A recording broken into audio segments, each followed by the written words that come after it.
E disse-lhes Jesus: Eu sou a videira verdadeira, e o meu Pai é o agricultor. Todo ramo que, estando em mim, não der fruto, ele o corta, e todo que dá fruto, ele limpa, para que produza mais fruto ainda. Vós já estáis limpos pela palavra que vos tenho falado. Permanecei em mim, e eu permanecerei em vós. Como não pode o ramo produzir fruto de si mesmo, se não permanecer na videira, assim nem vós o podeis dar, se não permanecerdes em mim.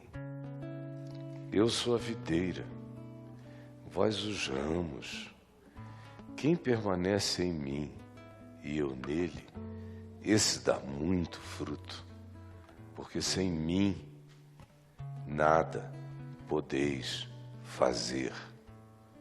Se alguém não permanecer em mim, será lançado fora, à semelhança do ramo, e secará. E o apanham, lançam no fogo e o queimam. Se permanecerdes em mim, e as minhas palavras permanecerem em vós, pedireis o que quiserdes, e vos será feito. Nisto é glorificado meu Pai, em que deis muito fruto, e assim vos tornareis sinal do meu discipulado. Como o Pai me amou, também eu vos amei. Permanecei no meu amor. Se guardardes os meus mandamentos, permanecereis no meu amor, assim como também eu tenho guardado os mandamentos de meu Pai, e no seu amor permaneço. Tenho-vos dito estas coisas para que o meu gozo esteja em vós, e para que o vosso gozo seja completo. O meu mandamento é este: que vos ameis uns aos outros, assim como eu vos amei. Ninguém tem maior amor do que este, de dar a alguém a própria vida em favor dos seus amigos. Vós sois meus amigos se fazeis o que eu vos mando. Já não vos chamo servos, porque o servo não sabe o que faz o seu senhor, mas tenho-vos chamado amigos, porque tudo quanto ouvi de meu Pai vos tenho dado a conhecer. Não fostes vós que me escolhestes a mim, pelo contrário, eu vos escolhi a vós outros, e vos designei para que vades e deis fruto, e o vosso fruto permaneça, a fim de tudo quanto pedirdes ao Pai em meu nome, Ele vô-lo conceda. Isto vos mando, que vos ameis uns aos outros. Se o mundo vos odeia, sabei que primeiro do que a vós outros me odiou a mim. Se vós fosseis do mundo, o mundo amaria o que era seu. Como, todavia, não sois do mundo, pelo contrário, dele vos escolhi, por isso o mundo vos odeia. Lembrai-vos da palavra que eu vos disse. Não é o servo maior do que o seu senhor. Se me perseguiram a mim, também perseguirão a vós outros. Se guardaram a minha palavra, também guardarão a vossa. Tudo isto, porém, vos farão por causa do evangelho, do meu nome, porquanto não conhecem aquele que me enviou. Se eu não viera, nem lhes houvera falado, pecado não teriam, mas agora eles não têm desculpa do seu pecado. Quem me odeia, odeia também a meu Pai. Se eu não tivesse feito entre eles tais obras, quais nenhum outro fez, pecado não teriam. Mas agora, não somente têm eles visto, como também odiado. tanto a mim como a meu Pai. Isto, porém, é para que se cumpra a palavra escrita na sua lei. Odiaram-me sem motivo. Quando, porém, vier o Consolador, que eu vos enviarei da parte do Pai, o Espírito da verdade, que dele procede, ele então dará testemunho de mim. E vós também testemunhareis, porque estás comigo desde o começo. Que Deus nos abençoe. Uma boa noite para todos nós, bem-vindos, todos os que costumam vir e todos os que estejam aqui entre nós pela primeira vez. Gente, hoje nós temos a ceia do Senhor e eu quero o mais rapidamente possível passar a ela. Vamos ficar em pé?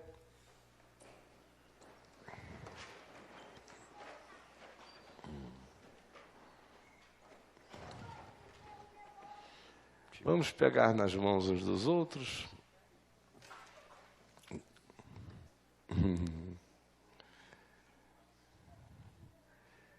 Senhor, nós viemos aqui por causa de Jesus. Só Ele. Cada dia mais ficou só Ele. Ninguém mais. Ele é nosso único ânimo mesmo. Ele é a nossa única esperança. Só Ele é a nossa grande alegria. É só dele que vem a força para levantar, para ficar em pé, para viver, para amar, para crer, para esperar, para não se deixar vencer do mal, mas vencer o mal com o bem. Por favor, dá que no nosso coração cresça ardentemente essa esperança e que esse amor se renove e que o nosso vigor no Evangelho e a nossa vontade de obediência amorosa ao teu mandamento, que é um só e que não é penoso, ao contrário, é vida, é libertação, porque amar liberta, cura, rejuvenesce o espírito, tira pesos e nos coloca andando, no mínimo, com aquilo que a gente pode suportar. Por favor, ajuda-nos a entender essa boa nova, essa revolução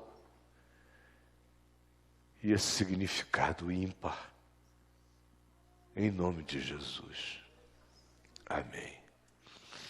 Podem se assentar.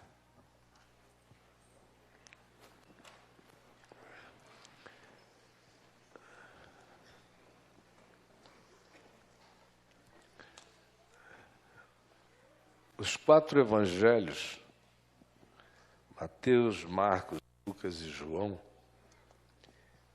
bem assim, o apóstolo Paulo, em 1 Coríntios,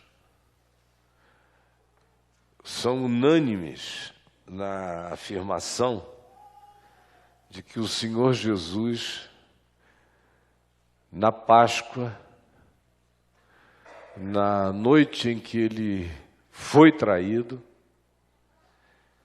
ele tomou um pão e o partiu. E o deu aos seus discípulos, dizendo-lhes: "Este é o meu corpo. Recebei e reparti. Isto é o meu corpo que é dado por vós. Fazei isto em memória de mim.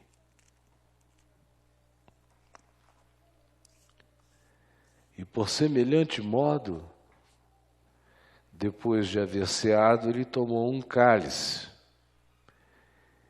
e o deu aos seus discípulos, dizendo-lhes mais ou menos a mesma coisa. Este é o cálice da nova aliança. Meu corpo eu dou por vós. Recebei e reparti. Este cálice é aliança, pacto feito com meu sangue. Todas as vezes que comerdes do pão e beberdes do cálice, fazei isto, em memória de mim. E são essas as últimas ações. Não são públicas, são privadas. Não são divulgadas, antes são intimamente preparadas para serem intimamente vividas. E ocupam um significado, esses movimentos, de centralidade absoluta nos atos de Jesus. Ele não disse, lembrai-vos das curas e fazei isto em memória de mim. Dramatizai os milagres e fazei isto em memória de mim. Ele não disse, repeti os meus diálogos com os antagonistas, fazei isto em memória de mim. Lembrai-vos das minhas afirmações candentes e apaixonadas, e fazei isto em memória de mim. Lembrai-vos dos exorcismos, marquem isto como memória de mim. Absolutamente não. Ele não mandou que nessa mesa houvesse um copo com água e um outro com vinho, dizendo, nunca vos esqueçais que eu transformo água em vinho. Façam isto em memória de mim.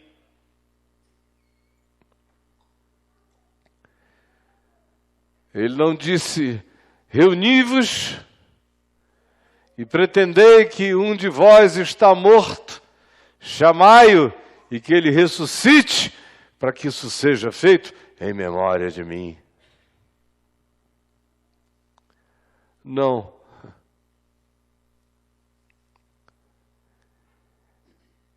Também não é um banquete. É o dia dos pães asmos, dos pães sem gosto, sem fermento. Não há nada além de um cálice de vinho, é a manifestação mais dionísica da ação. O cálice de vinho. Subsistência e alegria. Subsistência e alegria. São os dois elementos colocados à mesa. Pão, vinho. Agora, supostamente, aquilo ali deveria ser uma revolução. Ele vai partir. Essa realidade insólita, essa viagem louca, está chegando ao seu fim. Cheia de aspirações extraordinárias.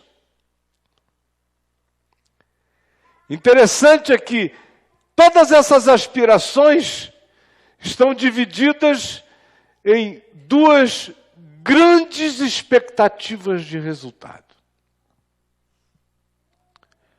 A primeira é existencial, com a sua desembocadura histórico-comportamental. Que o impacto dessa realidade e do constrangimento do amor de Deus, conforme vivido e praticado por Jesus, constrangesse os seus discípulos, portanto a mim, a você e a qualquer que assim se diga, de tal modo que nós fôssemos revolucionados entre os humanos e nos tornássemos numa espécie de sinal da nova possível humanidade. Sinal de uma nova possível humanidade. Capaz de perdoar, de andar livre porque não se amarra em ódios, de manter a mente aberta para a vida, porque não se partidariza em nenhum nível aprisionante de qualquer que seja a ideologia, filosofia, religião ou sectarismo. Que saiba que a vitória sobre o perverso só acontece se eu não militar com as armas dele, que o bem só prevalece sobre qualquer que seja o mal, se ele não desistir da sua natureza absolutamente dissociada da perversidade, da maldade, do egoísmo ou de qualquer coisa que caracterize o que nós chamamos de perverso.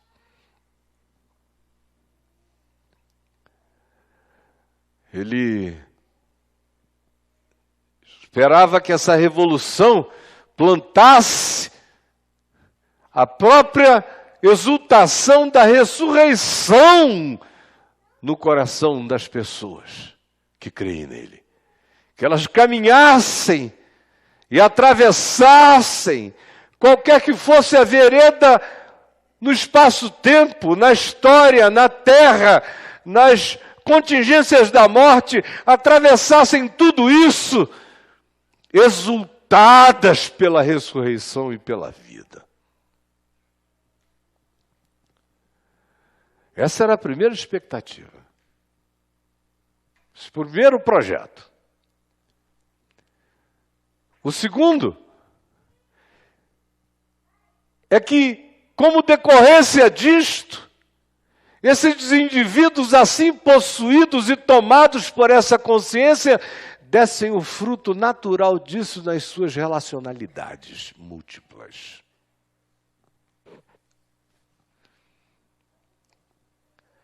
E a terceira, mais ampla,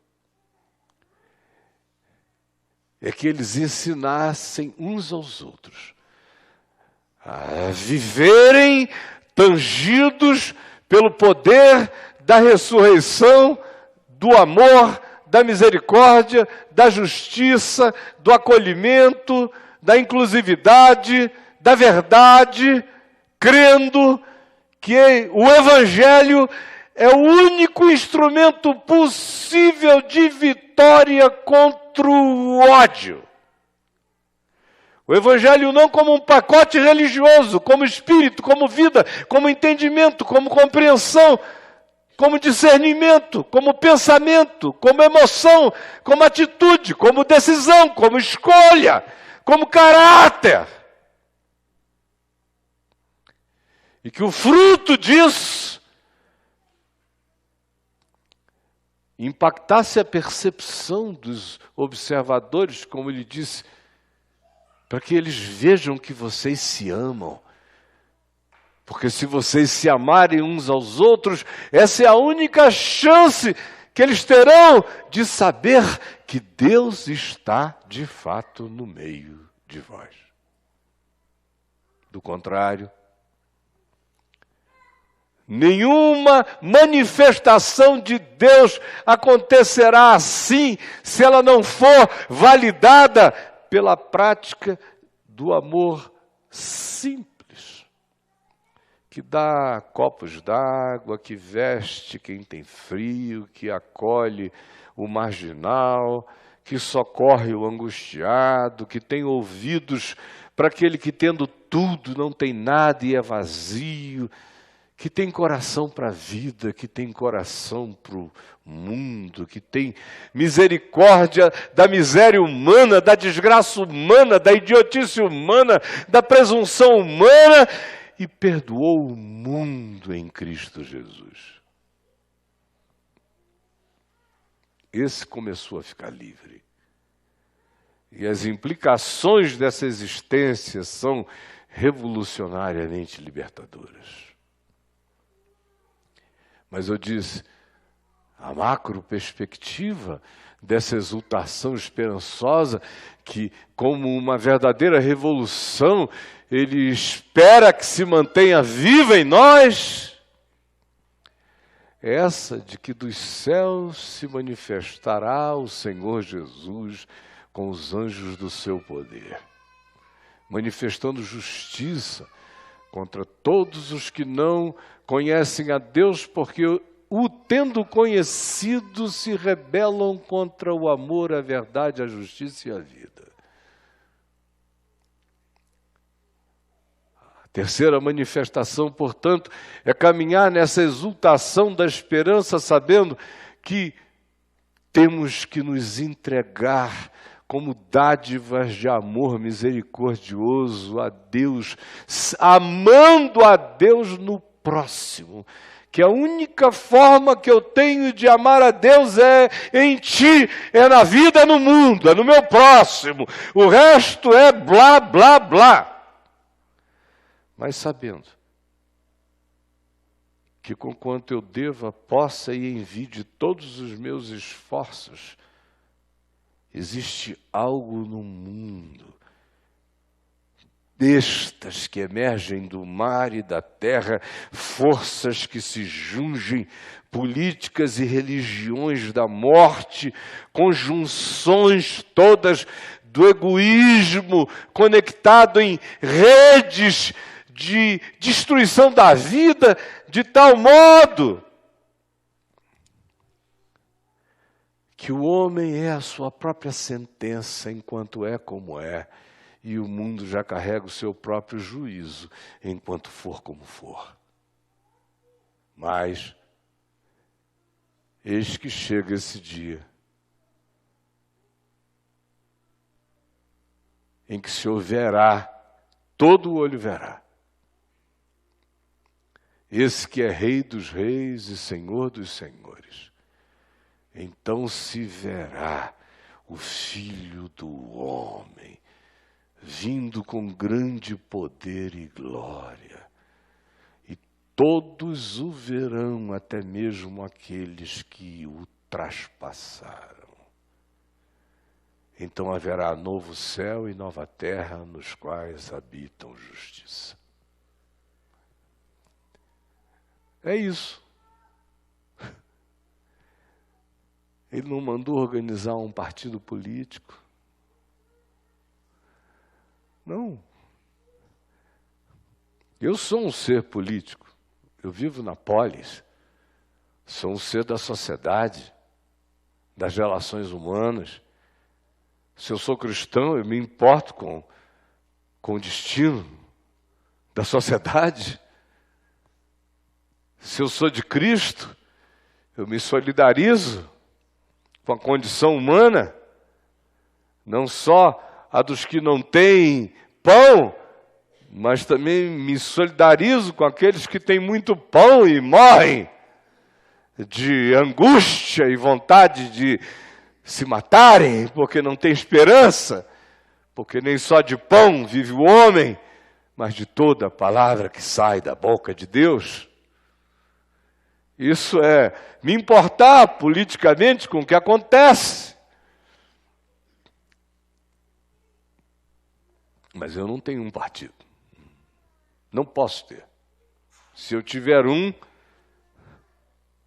eu perderei a universalidade da manifestação desse amor que eu vim para expressar.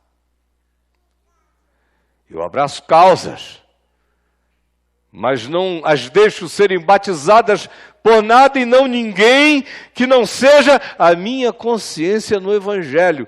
É o Evangelho que me diz, abre a boca e grita nessa direção. Do contrário, não tem emoção nesse mundo que me alie a ninguém.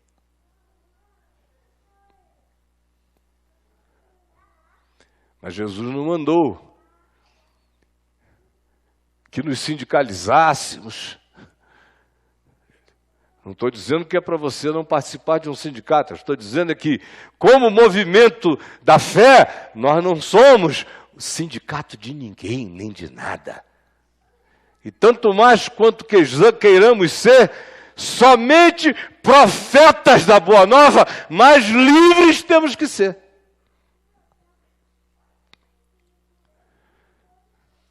Ele não disse que nós formássemos um sistema econômico paralelo,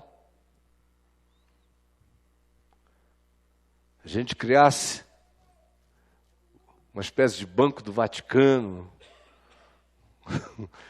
e todo o nosso dinheiro a gente pusesse ali, ser gerido como um banco, mas os lucros do banco fossem para a missão do reino de Deus na terra. Não, para ele isso seria uma ideia de Dagon, não do Espírito Santo.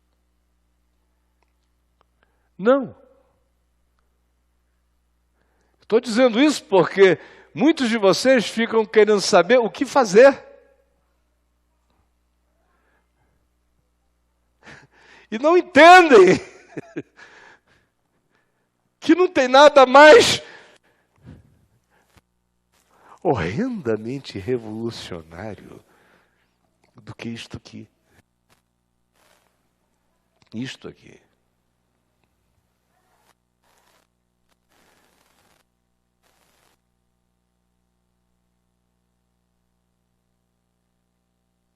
E vinho. Dá uma olhada aí. Está aqui a revolução.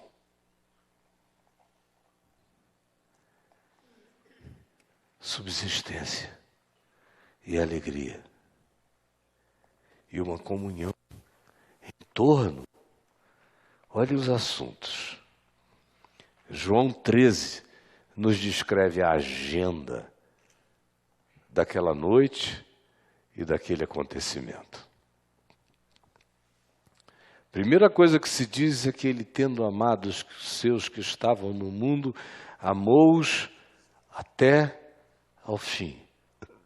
E aí se despiu e com a toalhinha com a qual ele a deitava nos genitais, enquanto se levantava entre um e outro discípulo e se ajoelhava nu, e molhava e lavava-lhe os pés e os enxugava, e depois lhes disse, sabem por que eu fiz isso? Se eu, sendo quem vocês consideram o Senhor e o Mestre, trato vocês assim, por favor, tratem-se uns aos outros assim. Pô, se o Trump ouve uma mensagem dessa, ele diz, seu idiota, otário, filho da pedra, que isso não vai dar em nada, porcaria, isso é uma merda. Mas é aqui que está a revolução. Poxa, eu sou o que vocês dizem que eu sou. Então, pelo amor de Deus, lavem os pés uns dos outros. Que é uma linguagem para... Deixa a poeira para lá. Deixa a poeira para lá. Todo mundo se suja enquanto vive. Não dá para andar nas estradas empoeiradas da eterna Palestina existencial, sem que você fique cheio de poeira nos pés. Então, lavem o caminho do irmão no coração de vocês. Isso é lavar os pés uns dos outros. Olha só a revolução. Loucura, né? Os republicanos e os democratas nos Estados Unidos acham isso patético, embora eles ouçam essa mensagem todo domingo de manhã nas igrejas batistas, presbiterianas e tudo mais, mas isso é só para o presépio. Na prática, não.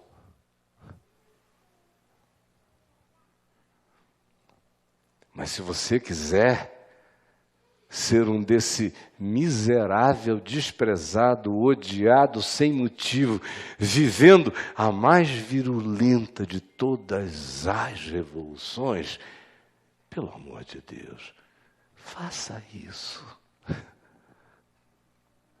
Lavem os pés uns dos outros. Vocês vão ver a diferença que faz. Pô, se a gente fizesse isso em casa, o judiciário brasileiro teria provavelmente 60% menos processos para julgar. Porque só de Maria da Penha, agressão, não sei o quê, que nem a gente em casa consegue, e pensão, e ação contra pai que abandonou filho. Lave os pés uns dos outros. Ações e ações e ações. Hoje em dia é o reino das ações jurídicas, é o reino das reivindicações, é a hora das vítimas empoderadas, pedindo, demandando, clamando, só sabendo fazer isso, ninguém olhando para o lado. Quanto mais direito eu tenho, mais egoísta eu me torno, menos eu enxergo, o outro não existe. Porque assim como o poder demais insensibiliza quem o possui, a autovitimização validada por uma legislação que autovitime e introjeta um espírito de cobrança eterno, também perversifica o ser do mesmo jeito. Lave os pés uns dos outros, pelo amor de Deus.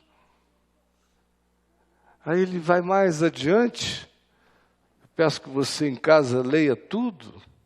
Capítulo 13, leia o 14. Ele chega adiante e diz: olha, eu só tenho uma coisa a dizer a vocês, um único mandamento. Não tem ninguém que possa dizer que não conseguiu entender.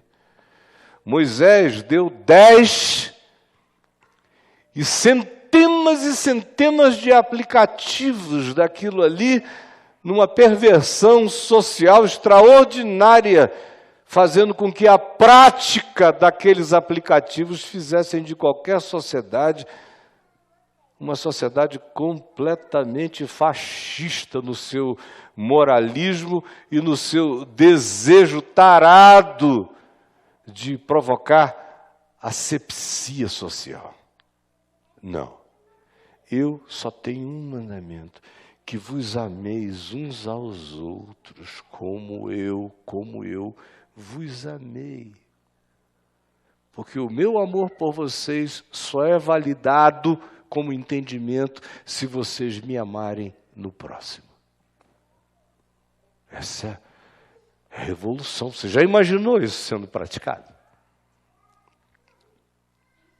Na ONU. Que loucura. No Congresso Brasileiro. O que aconteceria? Todo mundo renunciaria. Oh, aleluia, glória a Deus. Temer. Senhor, uma coisa eu tenho a dizer-te.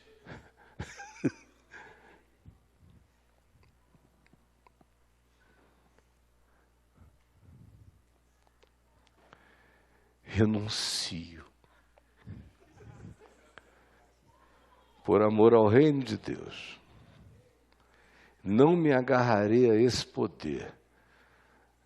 Se existe alguma verdade em mim, que tu sejas o meu vindicador. Mas isso, em nenhuma ficção se conceberia tal coisa. A imaginação humana não chega mais a esse ponto. Há 50 anos era possível, ainda havia a dignidade do suicídio, lembram? Um Getúlio Vargas, pelo amor de Deus, eu vou admirar Getúlio até o fim.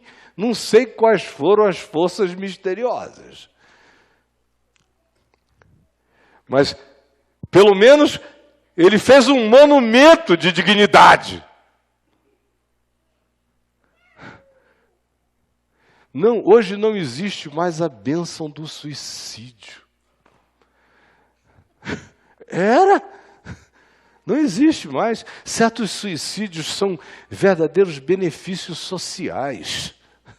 Se o cara chega, se mata com dignidade, e a sociedade diz, ainda restou vergonha no ser desse ser humano. Vocês estão pensando que eu estou de brincadeira? Uma sociedade que não consegue mais se matar, está morta.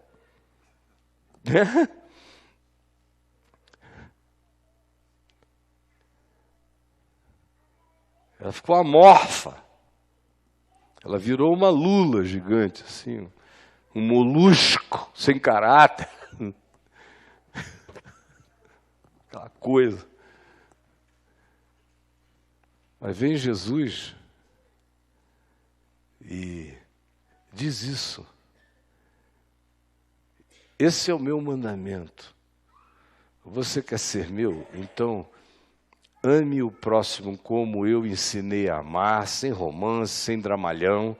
Ame como eu ensinei, com realidade, de maneira prática, sem ficar sequestrado, saudável. Amem como eu amei, vocês amem uns aos outros. Experimentem começar a fazer isso nos mundos de vocês, que podem ser do tamanho de uma mesa, de uma ceia como a dele, com 6 para um lado, 6 para o outro.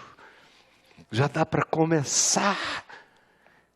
E se, apesar de haver um traidor aqui, 11 de vocês comerem desse pão e beberem desse cálice como entendimento e compreensão, a revolução vai acontecer. Aí ele vai adiante e diz, enquanto vocês estiverem vivendo isso, não tenham medo. Não se turbe o vosso coração. Credes em Deus, crede também em mim. Não tenham medo da morte. Na casa de meu pai há muitas moradas. Se assim não for, eu vou-lo teria dito, pois vou preparar-vos lugar, e quando eu for e vos preparar lugar, voltarei e vos receberei para mim mesmo, para que onde eu estou estejais vós também. E após dizer isso, disse aquilo que eu li introdutoriamente, eu sou a videira verdadeira, meu pai é o agricultor. Concluiu dizendo, sem mim nada podeis fazer. E começa a dizer, não fiquem se sentindo vazios. Convém-vos que eu vá, porque se eu for, se eu me deshistorificar, se eu sair do espaço-tempo, se eu me desaprisionar dos sentidos, eu me reenviarei. E eu passarei a habitar cada um de vocês. O segredo é esse, Cristo em vós. O milagre é esse, Jesus em mim. Isso não é uma doutrina, nem é só uma invocação. Isso pode crescer para se tornar uma densidade. Dá a impressão às vezes que se eu enfiar a mão eu pego. E me dá certeza todo dia de que isso está vazando. Que tem gente que olha, vê e se assusta. Porque é verdade. Eu em vocês, e vocês em mim, e nós no Pai.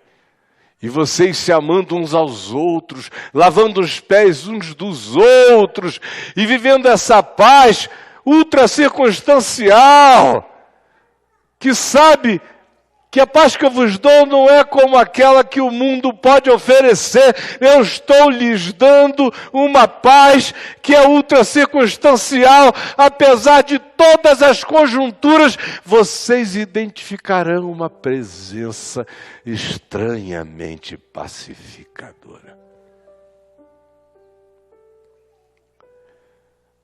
E aí ele ora por todos nós, naquela mesa. Ora pelos que estavam ali e ora por aqueles que viriam a crer no que estava acontecendo em volta daquela mesa. Para que eles tivessem o mesmo entendimento e fossem um com aquela consciência, com aquele discernimento, com aquela disposição, com aquela vontade de ser, com aquela entrega, com aquela causa de viver conforme ele estava ensinando ali. E se amassem, o mundo, quem sabe, veria um sinal de que Deus esteve e está no meio de nós. E depois disso, ele cantou um hino, se levantou e foi para o Monte das Oliveiras, onde foi entregue e a viagem da paixão continuou. Mas é em torno de uma mesa que tudo quanto é concernente à revolução dessa vida, ao chamado do Evangelho, está posto. A bomba de Cristo é uma mesa com pão e com vinho. E um convite. Amem-se até o fim. Lavem os pés uns dos outros. Todo mundo se suja na viagem. Amem como eu amei vocês. Sirvam a Deus no próximo. E não tenham medo. Eu vos dou paz. Quem vive assim tem paz. Quem se sabe conectado a mim, também sabe que ora e pode orar e ser ouvido. Porque a oração é uma comunhão de amor pacificado em Deus. Orai para que tenhais grande alegria, para que vejais o fruto da intimidade.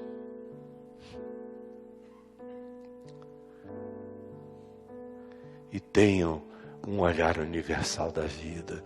Olhem para mim e saibam que eu amo todos os seres humanos e que vocês serão habitados por mim, para que vocês amem em meu nome,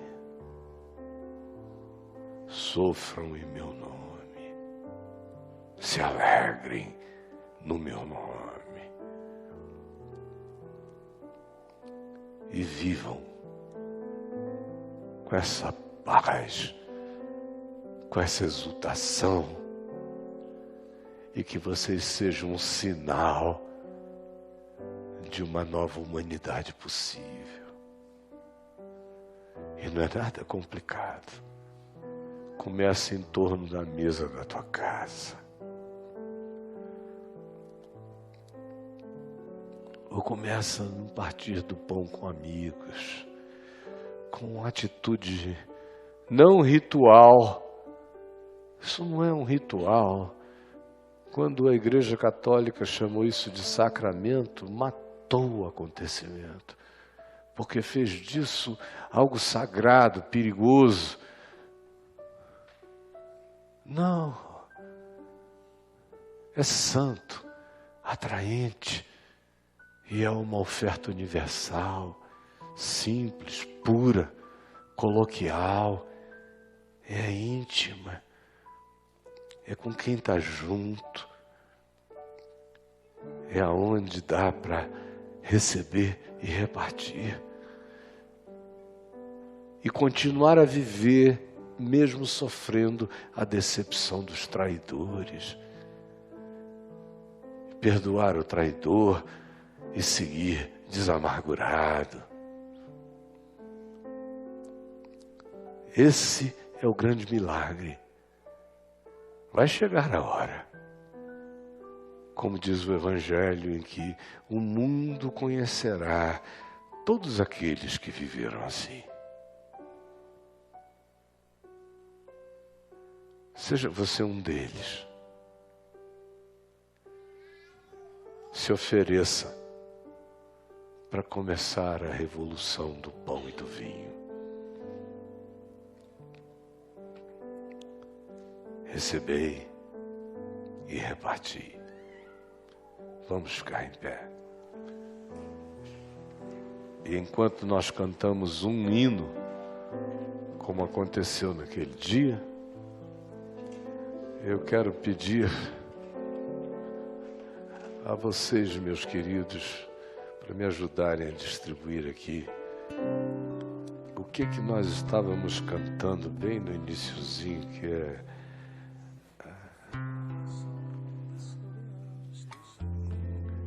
não, o último, quando eu cheguei aqui. Isso mesmo.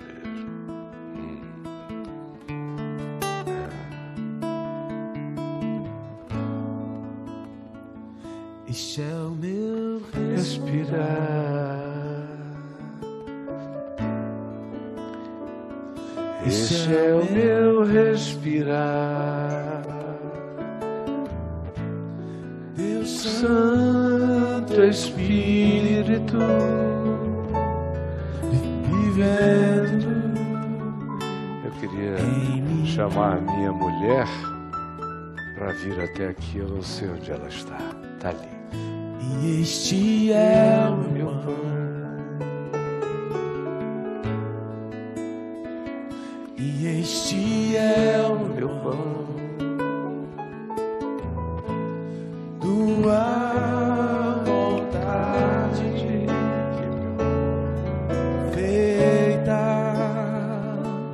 em mim. Meu respirar. Este é o meu respirar. Este é o meu respirar. Deus Santo Espírito, vivendo Em mim, todos nós.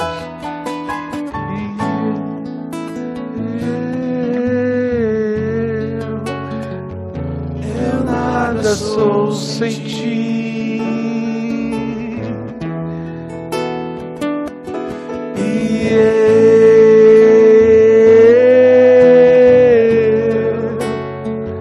Perdido estou sem ti.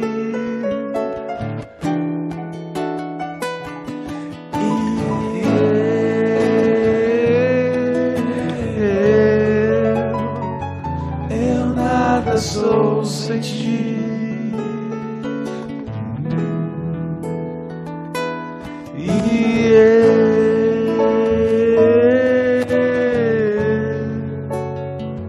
perdido Estou estou sem sem ti. ti. Perdido estou sem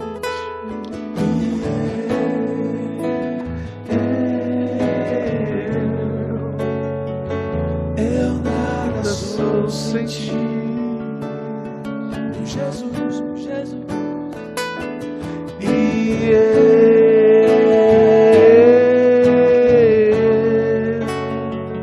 Perdido Estou sem ti.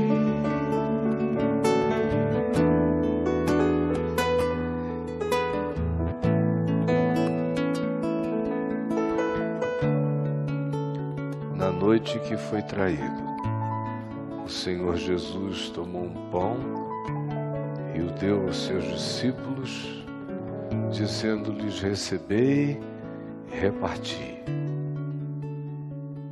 Isto é o meu corpo que é dado por vós. Por semelhante modo, Depois de haver ceado, tomou também um cálice e o deu aos seus discípulos, dizendo-lhes: este cálice é o sangue da nova aliança no meu corpo. Vocês são meus, eu sou de vocês, e ninguém nos separará. Comam a minha palavra, bebam a minha vida, absorvam o Evangelho e me adorem, me invoquem e andem comigo em espírito e em verdade. Me sigam e eu estarei com vocês. Comei todos.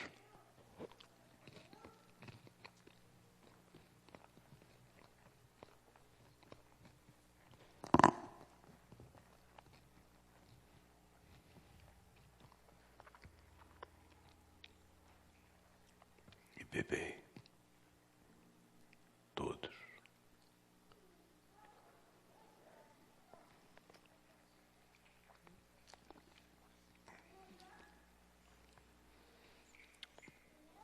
Pai nosso que estás nos céus, santificado seja o teu nome, venha o teu reino, seja feita a tua vontade, assim na terra como nos céus. O pão nosso de cada dia nos dá hoje, perdoa as nossas dívidas, assim como nós perdoamos os nossos devedores, e não nos deixes cair em tentação, mas livra-nos do mal, pois teu é o reino, o poder e a glória para sempre. Que o Senhor nos abençoe e nos guarde. Que o Senhor faça resplandecer sobre nós o seu rosto e tenha misericórdia de nós. Que o Senhor sobre nós levante o seu rosto e nos dê paz. Em nome de Jesus.